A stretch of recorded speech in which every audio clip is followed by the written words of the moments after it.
Hello everyone, this is Sagar from learning R. आज की इस वीडियो में 12th क्लास की फ्लेमिंगो बुक का हम एक चैप्टर पूरा कवर करेंगे, क्योंकि लास्ट वीडियो में मैंने आपको पार्ट नंबर 1 खत्म करवाया था। पार्ट नंबर 1 का नाम था समटाइम्स आई फाइंड अ रूपी इन द गार्बेज, जो कि एक कहानी थी साहिब आलम की। आज हम पार्ट नंबर 2 कवर करेंगे इसका। पार्ट नंबर 2 का नाम है I want to drive a car, जो कहानी है मुकेश की। तो इस पूरे चैप्टर को कवर करने के लिए मैंने पूरे चैप्टर को मेन 8 पॉइंट्स में रखा है, ताकि ये चैप्टर आपको आसानी से याद हो जाए। चैप्टर में जितने भी डिफिकल्ट वर्ड्स आएंगे वो आपको मैं सब समझाऊंगा आसान तरीके से, ताकि आपको याद हो जाए, और अच्छे अच्छे विजुअल्स आपको दिखाऊंगा। देख के आपको स्टोरी बहुत अच्छे से याद हो जाएगी। तो स्टार्ट करते हैं। वो 8 पॉइंट्स क्या क्या हैं, एक बार उनको देख लेते हैं। Mukesh wants to be his own master was the first point. Children work in glass furnaces and their living conditions. Third, the family of Mukesh. Fourth, strong belief in one's karam. Fifth, Savita, a young girl soldering the glass ends. Sixth, bangles on wrist but no light in eyes. Seventh, about organizing a cooperative. Eighth, two distinct worlds. तो इस 8 points को अभी मैं detail में explain करूंगा आप लोगों को कि किस बारे में हमें बात करनी है। ठीक है, तो पहला पॉइंट हम स्टार्ट करते हैं। Mukesh wants to be his own master. आप लोगों ने जो इसका पार्ट नंबर 1 किया था, वहां पे हमने देखा था साहिब आलम स्टार्टिंग में तो खुद का ही काम करता था, मगर लास्ट में आके वो एक टी स्टॉल पे काम करने लग गया था। यहाँ पर मुकेश स्टार्टिंग में ही कहता है कि उसे खुद का ही अपना मास्टर बनना है। वो क्या कहता है कि उसे क्या बनना है, एक मोटर मैकेनिक बनना है। जब अनीस जंग जो राइटर है वो उससे पूछती है, तो यही कहता है कि मुझे एक मोटर मैकेनिक बनना है। He lives amidst the dusty streets of Firozabad. Mukesh कहाँ पे रहता है? फिरोजाबाद में रहता है। पार्ट नंबर 1 में हमने सीमापुरी की बात की थी, पार्ट नंबर 2 में हम फिरोजाबाद की बात करेंगे। फिरोजाबाद कहाँ पर है? फिरोजाबाद है उत्तर प्रदेश में, एक सिटी है। अमिड्स्ट का मतलब होता है के बीच में। It is a town famous for the bangles. Seemapuri famous किस लिए था? रैक पिकिंग के लिए। फिरोजाबाद फेमस क्यों है? बैंगल मेकिंग के लिए। ठीक है, और every other family in Firozabad is engaged in making bangles. Firozabad में हर एक फैमिली काम कर रही है बैंगल मेकिंग का। It is the centre of India's glass blowing industry. Firozabad जो है इंडिया का सेंटर पड़ता है, जहां पर ग्लास ब्लोइंग इंडस्ट्रीज है बहुत सारी। यहाँ पर ग्लास का काम होता है, ग्लास को ब्लो करके ग्लास की अलग अलग शेप्स बना के अलग अलग items banana. Here families have spent generations making bangles for women. और यहाँ पर फैमिलीज ने अपनी पीढ़ियां बिता दी है, दादा परदादा यही काम करते आ रहे हैं। Mukesh family is among them, और मुकेश की फैमिली भी इनमें से एक है। तो ये पॉइंट नंबर 1 है जिसमें हमने बात की कि मुकेश अपना खुद का ही मास्टर बनना चाहता है। पॉइंट नंबर 2 पे आते हैं। लिखा हुआ है children work in glass furnaces and their living conditions. Furnace का मतलब क्या होता है? भट्टी होता है। अब तो यहाँ पर हम बात करेंगे कि ये जो बच्चे हैं इन भट्टियों में काम करते हैं और यहाँ की कंडीशंस क्या है, इस बारे में बात करते हैं। About 20,000 children work in glass furnaces with high temperature.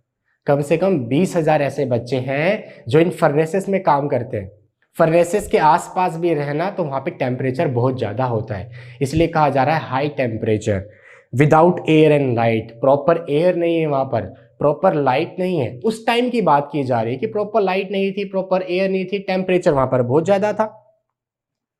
They often lose the brightness of their eyes, और इस वजह से प्रॉपर लाइट ना होना, प्रॉपर एयर ना होना, हाई टेम्परेचर में काम करना, तो कहीं ना कहीं आई साइट को लूज करने का उनका एक रीजन भी है। And their living conditions too are pitiable, और जो उनके रहने का तरीका है वो बहुत ज्यादा पिटिएबल है। पिटिएबल जो वर्ड बना है, 2 वर्ड से मिलके बना है, पीटी प्लस एबल। पिटी मतलब होता है दया, तो दयनीय, पिटिएबल। तो वो ऐसे कंडीशंस में रह रहे हैं कि देख के किसी को दया आ जाए, दयनीय है वो।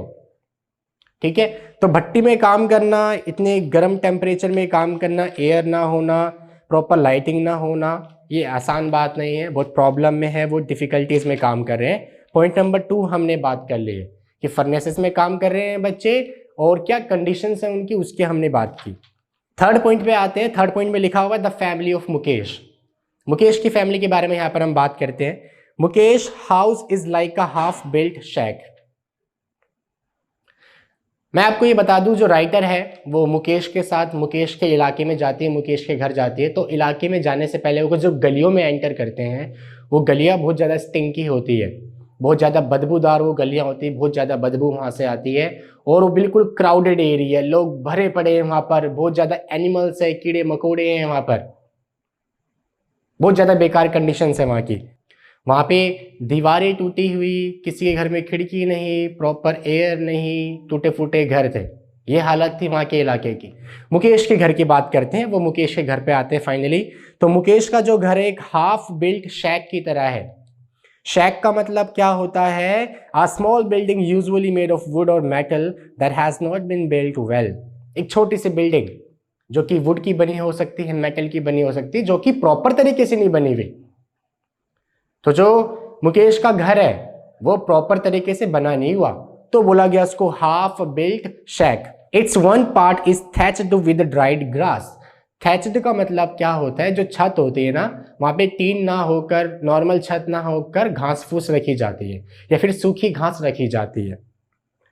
तो ड्राइड ग्रास वहां पे रखी हुई थी। मुकेश के घर की हम बात कर रहे हैं। On the firewood stove she sees a large vessel of sizzling spinach leaves. तो जब राइटर अनीस जंग वहां पे एंटर करती है, जैसे होता है ना चूल्हा, लकड़ी जला के आग जलाती, तो वो चूल्हा वहां पर था और वहां पे एक बड़ा सा बर्तन रखा हुआ था। वेसल का मतलब बर्तन होता है। उस बर्तन में पालक को फ्राई किया जा रहा था। जो फ्राई करते हैं, फ्राई करने का साउंड आता है, ये जो साउंड आता है इसको सिजलिंग साउंड बोला जाता है। तो बताया जाता है कि सिजलिंग का साउंड वहां पर आता है। Sizzling means to make the sound of food frying. Mukesh father is an impoverished bangle maker. Impoverished का मतलब क्या होता है? एक्सट्रीमली पुअर, बहुत ज्यादा गरीब। तो मुकेश के जो पिताजी थे बैंगल मेकर तो थे, चूड़ियां तो बनाते थे, मगर बहुत ज्यादा गरीब भी थे। He has not been in a position to send his two sons to school except teaching them the art of bangle making. इतने ज्यादा गरीब थे कि अपने बच्चों को स्कूल तक नहीं भेज पाए, मगर उन्होंने एक काम किया है कि अपने बच्चों को ये कला सिखा दी है कि चूड़ियों को कैसे बनाते हैं, बैंगल्स को कैसे बनाते हैं। अब आप बोलेंगे टू सन्स कैसे भाई? अभी तो मुकेश एक ही लड़का है। तो मुकेश के एक बड़े भाई की बात भी की गई थी चैप्टर में, और बड़े भाई की वाइफ की भी बात की गई थी। तो मुकेश की तो ऐसे भाभी लगी और वो उस घर की बहू थी। मुकेश और मुकेश का बड़ा भाई, मुकेश के पिताजी और उसके बड़े भाई की पत्नी की भी बात की गई थी चैप्टर में। फिर एक रीति रिवाज की बात की गई, कस्टम की बात की गई कि जब भी घर में कोई बड़ा बुजुर्ग आता था तो उसकी वाइफ को दीवारों के पीछे जाना पड़ता था और घूंघट करना पड़ता था और छुप जाना पड़ता था एक तरह से। तो ये रीति रिवाज की भी बातें की गई थी। अब हम फोर्थ पॉइंट में आते हैं। फोर्थ पॉइंट में लिखा हुआ है स्ट्रॉन्ग बिलीफ इन वंस कर्म। कर्म की यहां पर बात की जाएगी। Mukesh grand mother says it is his कर्म हिज डेस्टिनी। कि मुकेश की दादी माँ क्या कह रही थी कि ये जो है उनका कर्म है, ये उनकी किस्मत है, ये उनका भाग्य है। Who has watched her own husband go blind with the dust from polishing the glass of bangles. Bangles के ऊपर जो पॉलिशिंग होती है, जो वो कलर चढ़ाया जाता है ऊपर से, तो वो कहीं ना कहीं आंख में लगता है, उसकी वजह से आंखों में प्रॉब्लम आती है, आईसाइट में प्रॉब्लम आती है। वो वजह हो सकती है इन फ्यूचर कि आप ब्लाइंड हो जाए। तो दादी माँ यही कह रही थी कि दादी माँ ने अपने हस्बैंड को खुद ब्लाइंड होते हुए देखा है इसी काम में। They can not give up God given lineage. और वो इस गॉड गिवन लीनिएज को गिव अप नहीं कर सकते, ब्रेक नहीं कर सकते। लीनिएज का मतलब क्या होता है? The series of families that somebody comes from originally. कि ये जो काम था पीढ़ियों दर से चलता आ रहा था, दादा परदादा भी यही काम करते आ रहे थे, तो इस परंपरा को वो खत्म नहीं कर सकते, तोड़ नहीं सकते, करना पड़ेगा। They are born in the caste of bangle makers, they will see nothing except the bangles. और वो इसी कास्ट में पैदा हुए हैं जहाँ पे बैंगल मेकिंग का काम होता है। उन्होंने बैंगल के अलावा कुछ नहीं देखा है। All the family members living in the dark hut sit together and weld pieces of colored glass into circles of bangles. सारे के सारे फैमिली मेंबर्स एक साथ बैठ जाते हैं और ग्लास के पीसेस को क्या करते हैं? वेल्ड करते हैं। और साथ में बैठ के क्या करते हैं? ये जो बैंगल्स होते हैं उसको जॉइंट कर देते हैं। बैंगल्स के बीच में एक जॉइंट लगता है। अगर आप ऊपर से देखेंगे तो आपको जॉइंट नहीं दिखेगा, अगर पीछे से देखेंगे तो आपको जॉइंट कभी कभार दिखता है किसी किसी बैंगल्स में, वो क्वालिटी पे डिपेंड करता है। लिखा हुआ है their eyes are more set to work in the dark than to the outside light, often blinding them before they grow adults. तो उनकी जो आंखें हैं, उनकी आंखों को आदत होगी है डार्कनेस की, क्योंकि जिस कमरे के अंदर वो काम करते हैं वहां पे इतनी ज्यादा लाइटिंग नहीं थी, वहां पे अंधेरा टाइप का था, तो वहां पे उनकी आदत हो गई है उसी लाइट में रहने की। अब ज्यादातर वो घर के अंदर ही काम करते थे, तो उनको बाहर की लाइट की भी आदत नहीं थी कि जैसे बाहर आए तो रोशनी लगी उनको, कितनी ज्यादा रोशनी एकदम से कैसे। आपने अक्सर ये बात नोटिस की होगी, मान लो कि अगर आपके घर में कम रोशनी है, उतनी रोशनी आपके लिए ठीक है, उतनी रोशनी में आप रहते हो, आपके लिए ठीक है। और अगर आप किसी और के घर में जाते हो जहाँ पर बहुत ज़्यादा रोशनी है, तो आपके मन में यही आता है कि यार यहाँ पे रोशनी बहुत ज़्यादा है, आपके आँख में लग रही है। अगर आप ऐसे ही रात को भी लाइट बंद करने के बाद 1 घंटा फ़ोन चलाओ और फिर एकदम से लाइट ऑन करो, तो आपकी आँख में रोशनी लगती है। क्यों लगती है? क्योंकि वो आपको, आपकी जो आइज़ है वो एडजस्ट हो जाती है उसी लाइटिंग के हिसाब से। फिर एकदम से ज़्यादा लाइट आना आपके लिए वो प्रॉब्लम क्रिएट करता है। तो वैसे यहाँ पर ये बात बताई गई कि उन लोगों को डार्कनेस की हैबिट है, बाहर की लाइट भी उनको वो एडजस्ट नहीं कर पाते हैं, और यही वजह होती है वो अडल्ट होने से पहले ही कभी कभार कुछ लोग उनमें से क्या हो जाते हैं, ब्लाइंड हो जाते हैं। अक्सर ये प्रॉब्लम देखी जाती है। तो यहाँ पर हमने बात की 4th पॉइंट की, स्ट्रॉन्ग बिलीफ इन वंस कर्म। 5th पॉइंट पे आते हैं, Savita a young girl soldering the glass ends. यहाँ पर एक और नाम आएगा हमारे पास, सविता, जो कि एक यंग गर्ल है। आप बोलेंगे सोल्डर का मतलब क्या होता है? सोल्डर का मतलब होता है to join pieces of metal और wire together using a mixture of metals which is heated and melted. Solder का मतलब क्या है? मान लो कोई मेटल की चीज है और उसमें हमें कोई जॉइंट लगाना है, तो मेटल को ही मेल्ट करके उसमें लगाया जाता है। तो वैसे ही जब ग्लास के बैंगल्स बनाए जा रहे हैं तो ग्लास को ही मेल्ट करके ग्लास का ही जॉइंट लगाया जाएगा। इस काम को बोला गया सोल्डर। अब ग्लास है, लोहे का टाका तो नहीं लगा सकते ना आप, उसमें अलग से दिखेगा ना वो, तो ग्लास के ऊपर जब ग्लास लगाया जाएगा तो वो नहीं पता चलेगा, उसको बोला गया solder. Savita alongside an elderly woman solders the glass pieces, her hands moving mechanically. Savita जो कि एक यंग गर्ल थी, अलोंग साइड का मतलब होता है कि बगल में, वो एक बूढ़ी औरत के बगल में बैठी हुई थी और वो क्या कर रही थी, ग्लास के पीसेस को सोल्डर कर रही थी। उसके हाथ तो मशीन की तरह काम कर रहे थे, जैसे कि वो मैकेनिक हो, एक्सपर्ट हो, क्योंकि उनको आदत होती है, उनके हाथ बड़े तेज चलते हैं उस काम में। The writer thinks if Savita knows the sacredness of the bangles she works upon. अब राइटर मन ही मन ये सोचती है, ये सविता जो काम कर रही है, क्या इसको इन बैंगल का इंपॉर्टेंस पता भी है? सेक्रेडनेस का मतलब होता है पवित्रता, सेक्रेड से वर्ड बना, सेक्रेड का मतलब होता है पवित्र, कि जो चूड़ी ये बना रही है, जो बैंगल्स बना रही है, इसका इंपॉर्टेंस पता भी है। The bangles represent the symbols of Indian women's suhag, auspiciousness in marriage. Bangles को पहनना हमारे इंडियन कल्चर में औरतों के लिए सुहाग का प्रतीक है, कि उनका सुहाग है, इसलिए वो अभी भी बैंगल्स को पहन रहे हैं। शादियों में भी बैंगल्स पहनी जाती है, तो वो शुभ माना जाता है, इसलिए पहनी जाती है। तो राइटर ये सोचती है कि अभी तो इसको नहीं पता, मगर एक दिन ऐसा भी आएगा, यही सविता को क्या बनना होगा, ब्राइड बनना होगा। इसी सविता को दुल्हन वाले कपड़े पहनने पड़ेंगे, हाथों में मेहंदी लगानी पड़ेगी और बैंगल्स को पहनना होगा। तब रियलाइज होगा इसको कि हाँ, इस बैंगल का ये महत्व था जब वो पहले काम कर रही थी। साथ में जो बूढ़ी औरत बैठी है वो तो इस फेज से गुजर चुकी है ना, तो उसको तो पता ही होगा, मगर इस लड़की को नहीं पता होगा इस बारे में। ये हमारे पास था 5th पॉइंट। अब हम बात करेंगे 6th पॉइंट की, जिसमें लिखा है bangles on wrist but no light in eyes. कलाइयों में चूड़ियां तो है, मगर आंखों में वो चमक नहीं है। The old woman has still the bangles on her wrist but there is no light in her eyes. वो जो बूढ़ी औरत थी उसके हाथों में आज भी चूड़ियां हैं, मगर आंखों में चमक नहीं है। In her whole lifetime, she did not eat one full meal. That is all she has earned. वो कहती है कि उसने अपनी पूरी जिंदगी में आज तक पेट भर के खाना नहीं खाया, यही कमाया उन्होंने अपनी जिंदगी में। Her old husband tells that except bangles he knows nothing. उसी बूढ़ी औरत का जो हस्बैंड था, वो खुद बूढ़ा था, वो कहता है कि उन्हें बैंगल्स के अलावा कुछ नहीं पता, बैंगल्स के अलावा उन्हें कुछ आता ही नहीं है। Nothing has changed in Firozabad over years. कई सालों से ऐसा चलता आ रहा है, कुछ समय की बात नहीं है, कई साल बीत चुके हैं, फिरोजाबाद में अभी तक कुछ चेंज ही नहीं हुआ।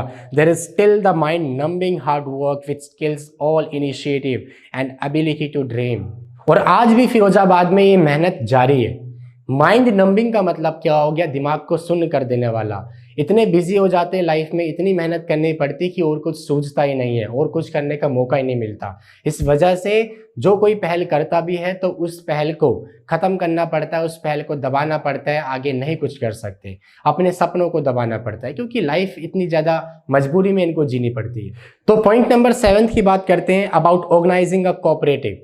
तो वो जो राइटर है अनीस जंग, वो इनसे पूछती कि आप कोऑपरेटिव क्यों नहीं ऑर्गेनाइज कर लेते, तो उन लोगों का आंसर आता है कि कोई फायदा नहीं है ऐसे करने से, ये जो पुलिस वाले हैं इनको पकड़ेंगे, इनको पीटेंगे और जेल में डाल देंगे और फंसा देंगे कि कुछ इलीगल एक्टिविटी हम लोगों ने कर दी है, कोई फायदा नहीं कोऑपरेटिव बनाने का, कोई लीडर नहीं है ना उनके बीच में, कोई लीड करने वाला नहीं है कि कुछ अलग नजरिए से सोचे, ऐसा बताने वाला कोई है ही नहीं। क्या सोचेंगे फिर वो नया, क्या करेंगे फिर वो नया। और जो एल्डर से बड़े बूढ़े लोग हैं वो पहले से थक गए, अपनी लाइफ में हार मान चुके हैं। And they talk endlessly in a spiral, taking them from poverty to apathy to greed to injustice। और जब उनसे बात करते हैं तो बात करने पे ये पता चलता है कि उनकी बातें लगभग इन 4 टॉपिक पे ही घूमती है। 4 टॉपिक क्या है? सबसे पहली बात है गरीबी की, वो गरीबी की बातें बार बार करते रहते हैं। दूसरा है एपैथी, एपैथी का मतलब होता है चिंता का अभाव, कोई चिंता नहीं कर रहा है उनकी, सरकार को क्या ही फर्क पड़ रहा है उनके बारे में, कोई फर्क नहीं पड़ रहा सर, कोई दिक्कत नहीं है।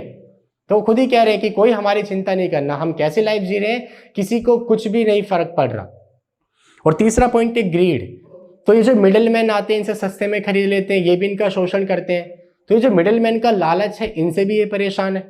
और चौथा इनके साथ जो इनजस्टिस किया जा रहा है, अत्याचार किया जा रहा है सबके द्वारा, हर कोई इनके साथ अत्याचार कर रहा है। तो यही सारी उनकी प्रॉब्लम्स है, उनकी लाइफ जो है कहीं ना कहीं इन 4 टॉपिक्स के अंदर ही बंधी पड़ी है।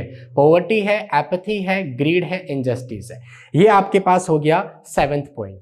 8th पॉइंट हमारे पास लास्ट पॉइंट है, इसमें लिखा हुआ है 2 डिस्टिंक्ट वर्ल्ड्स। तो जब अनीस जंग उनसे बात करती है, कई सारी बातें करने के बाद अनीस जंग को ऐसा महसूस होता है कि वो 2 तरह की दुनिया को अभी देख पा रही है इनके हिसाब से। पहला क्या, the writer sees clearly the 2 worlds, one is that of family caught in the web of poverty carrying the work of bangle making. एक फैमिली वो जो एक गरीबी के जाल में फंसी हुई है और बैंगल मेकिंग का काम कर रही है। दूसरा, the other is the cheats circle of sahukars, middleman, policeman, keepers of law, bureaucrats and politicians. दूसरी जो दुनिया है ये धोखेबाजों का जो सर्कल है। कौन कौन आते हैं इन लोगों में? साहूकार आते हैं।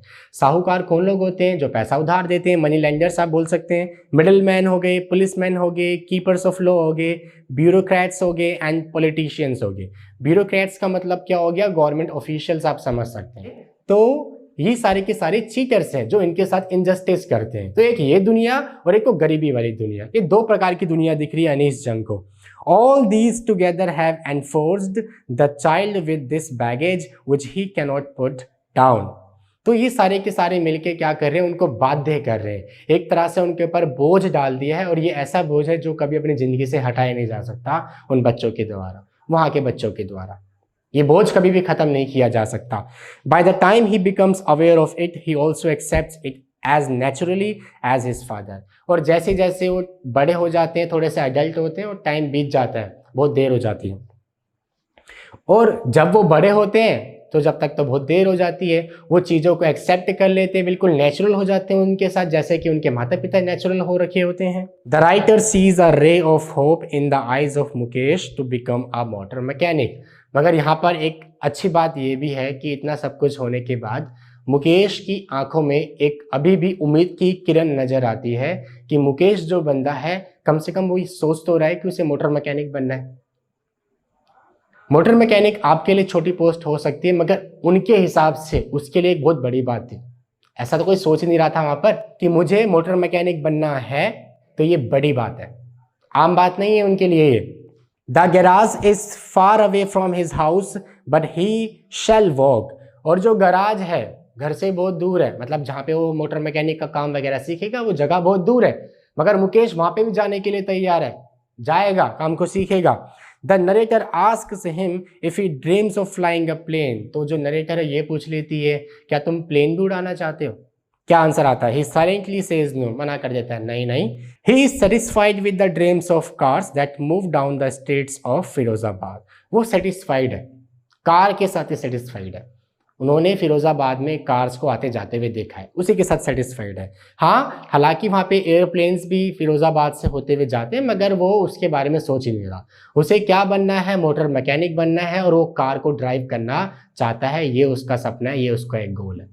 तो ये बात जान के अनीश जंग बहुत ज़्यादा खुश होती है। ठीक है, तो ये पूरा चैप्टर हमने खत्म कर दिया है। सारे मेन पॉइंट्स मैंने आपको उसके बता दिए, जितने भी डिफिकल्ट वर्ड्स थे मैंने आपको सारे के सारे समझा दिए हैं। 8 पॉइंट्स मैं आप लोगों को एक बार दोबारा रिकॉल करवा देता हूँ। इसमें था पहला कि मुकेश अपना खुद का ही मास्टर बनना चाहता था। फिर हमने ग्लास फर्नेसेस की बात की, जहाँ पर बैंगल मेकिंग का काम होता है, वहाँ की लिविंग कंडीशंस कैसी है। फिर हमने मुकेश की फैमिली के बारे में बात की। फिर हमने वो कर्म की बात की कि ये तो उनका कर्म ही था। फिर हमने एक सविता की बात की, सविता लड़की का नाम था, यंग गर्ल थी। और फिर हमने एक पॉइंट की बात की कि कलाइयों में चूड़ियाँ तो हैं मगर आंखों में चमक नहीं है। फिर हमने एक कोऑपरेटिव होने की बात की। फिर हमने लास्ट में बात की एक 2 अलग अलग दुनिया की। ठीक है, तो ये चैप्टर हमारा यहाँ पे खत्म होता है। मैं उम्मीद कर रहा हूँ आपको ये चैप्टर अच्छे से समझ आ गया होगा। अगर आपको वीडियो पसंद आ रही है या फिर नहीं आ रही है, आप वीडियो को डिसलाइक और लाइक कर सकते हो, और कमेंट में ज़रूर बताना कि वीडियो कैसे लग रही है आप लोगों को। Thank you.